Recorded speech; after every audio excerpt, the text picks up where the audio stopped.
Bienvenidos y bienvenidas a este episodio de Memoria Viva, un podcast que reflexiona sobre la historia reciente argentina y su impacto en el presente. En el episodio de hoy hablaremos de los 40 años del juicio de las juntas militares, historia y presente. Hablaremos de un antes y un después en la justicia argentina y veremos cómo esa memoria sigue siendo crucial hoy. En abril de 1985, a 2 años de la vuelta a la democracia, el Estado argentino llevó a juicio a los integrantes de la Junta Militar responsable del golpe de Estado del 76. Este proceso fue pionero en América Latina en cuanto a llevar a juicio a quienes comandaron un golpe de Estado y cometieron crímenes de lesa humanidad. Fue un punto clave en la lucha por memoria, verdad y justicia. El juicio se realizó entre abril y agosto de 1985. Se presentaron 709 casos, se escucharon 833 testimonios y se evidenció un plan sistemático de violaciones a los derechos humanos.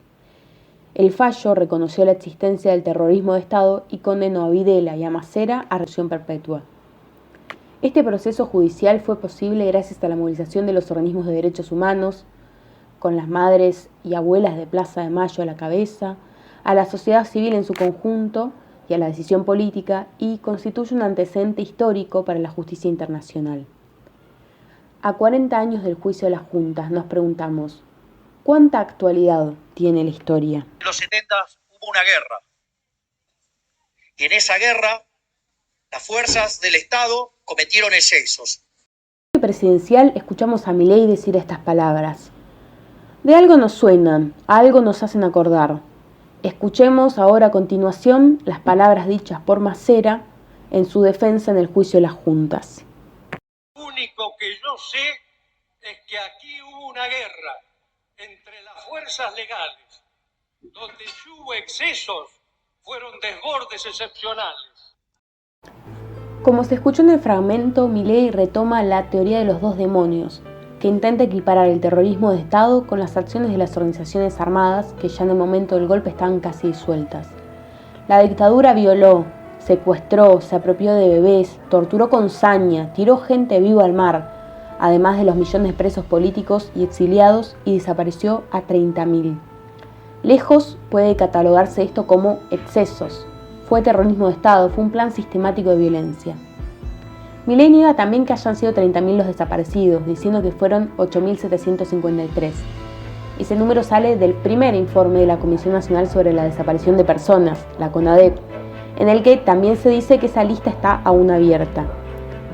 La cifra de los 30.000 desaparecidos es estimada a partir de la recopilación de aproximadamente 800 centros clandestinos de detención y de las denuncias que se hicieron en el país y en ámbitos internacionales. Para tener como referencia, solo en Campo de Mayo pasaron alrededor de 5.000 víctimas. Este número es inexacto, porque aún siguen desaparecidas la mayoría de las personas, y siguen sin abrirse los archivos secretos de la dictadura que contienen información sobre a quiénes se secuestró, qué hicieron con esas personas y quiénes participaron en el aparato represivo y genocida. La ofensiva contra los derechos humanos no se reduce al ámbito discursivo. El gobierno desmantela espacios de memoria y desfinancia espacios de derechos humanos destinados a la lucha por la identidad, como se vio en enero de este año con el cierre del Centro Cultural Haroldo Conti que funciona en la Exesma. No solo eso, sino que diputados de La Libertad Avanza fueron a visitar a genocidas al penal de Seiza. Genocidas responsables de los crímenes más aberrantes que conoció la humanidad.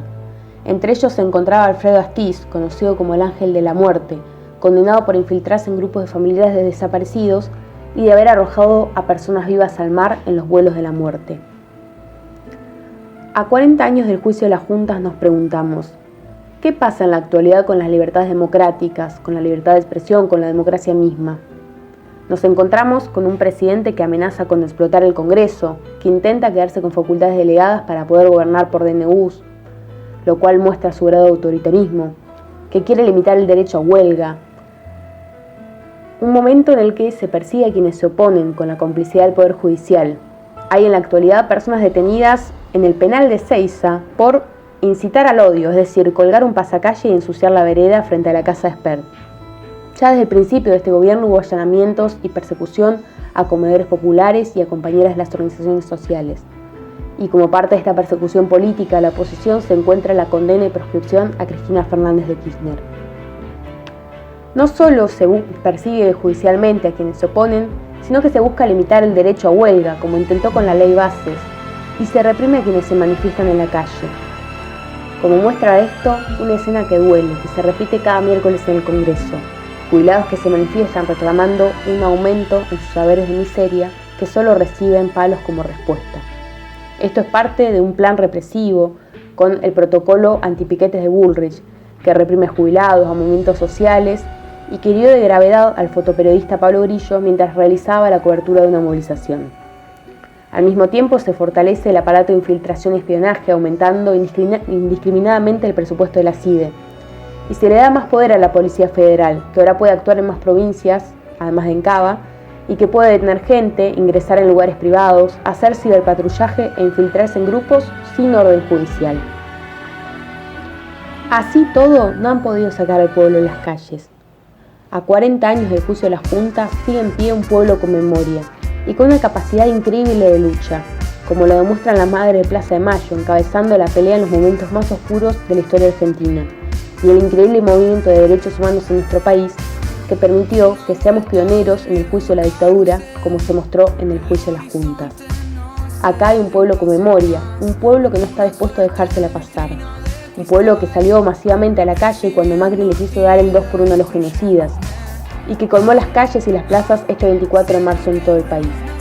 Sigue prendida la llama que arde por memoria, verdad y justicia, memoria viva que aún no pudieron apagar.